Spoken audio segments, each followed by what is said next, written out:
ಅನ್ನದ ಜೊತೆಗೆ ಗಾರ್ಲಿಕ್ ರಸಮು ರೆಡಿಯಾಗಿದೆ.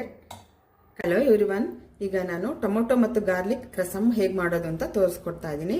ಅನ್ನಕ್ಕೆ ಒಳ್ಳೆ ಕಾಂಬಿನೇಷನ್ನು, ತುಂಬ ಚೆನ್ನಾಗಿರುತ್ತೆ. ನೀವು ಒಂದ್ಸರಿ ಟ್ರೈ ಮಾಡಿ. 4 ನಾಟಿ ಟೊಮೊಟೊ ಹಣ್ಣ ತಗೊಂಡಿದ್ದೀನಿ. ಸ್ಕಿನ್ ಮೇಲೆ ಈ ಥರ ಗೀರ್ ಹಾಕಿ ಇಟ್ಕೊಂಡಿದ್ದೀನಿ. ಹಾಗೆ ಜೊತೆಗೆ 2 ಹಸಿರು ಮೆಣಸಿನಕಾಯಿನ ತಗೊಂಡಿದ್ದೀನಿ. ಈಗ ಇಷ್ಟನ್ನು ಹಾಕಿ ಕುಕ್ಕರಲ್ಲಿ 3 ವಿಷಲ್ ಕೂಗಿಸ್ಕೋಬೇಕು. ಚೆನ್ನಾಗಿ ಸಾಫ್ಟಾಗಿ ಬೇಯುತ್ತೆ.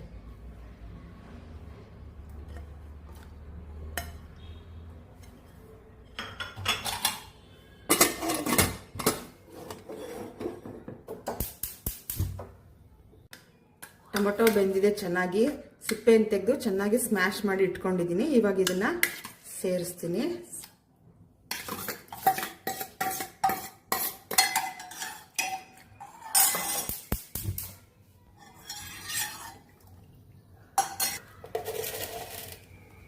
ಈಗ ಇದಕ್ಕೆ ರುಚಿಗೆ ತಕ್ಕಷ್ಟು ಉಪ್ಪು,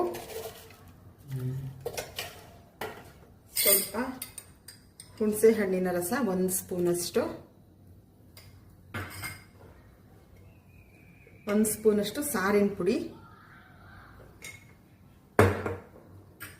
1 ಸ್ಪೂನ್ ಅಷ್ಟು ಚೆನ್ನಾಗಿ ಜಜ್ಜಿಟ್ಕೊಂಡಿರೋ ಬೆಳ್ಳುಳ್ಳಿ. ಜಜ್ಜಾರ ಇಟ್ಕೋಬಹುದು ಅಥವಾ ಸಣ್ಣ ತುರಿಯೋ ಮಣೆಯಲ್ಲಿ ತುರಿದಿಟ್ಕೊಂಡ್ರೂ ಆಯ್ತು.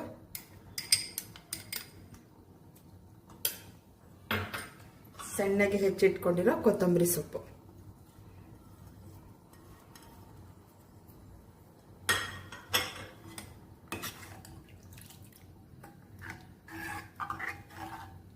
ಈಗ ರಸಮ್ ರೆಡಿ ಆಯಿತು. ಚೆನ್ನಾಗಿ ಒಂದು 10 ನಿಮಿಷ ಇದನ್ನ ಕುದಿಸ್ಬೇಕು.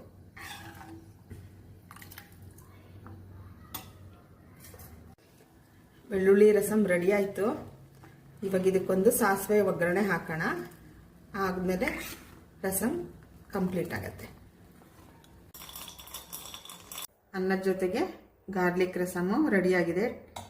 ಖಂಡಿತ ಒಂದ್ಸರಿ ಟ್ರೈ ಮಾಡಿ. ನಿಮ್ಗೆ ಈ ವಿಡಿಯೋ ಇಷ್ಟ ಆಗಿದ್ರೆ ಲೈಕ್ ಮಾಡಿ, ಶೇರ್ ಮಾಡಿ, ಸಬ್ಸ್ಕ್ರೈಬ್ ಮಾಡಿ, ಪಕ್ಕದಲ್ಲಿರೋ ಬೆಲ್ ಐಕಾನ್ನ ಕ್ಲಿಕ್ ಮಾಡಿ. Thank you.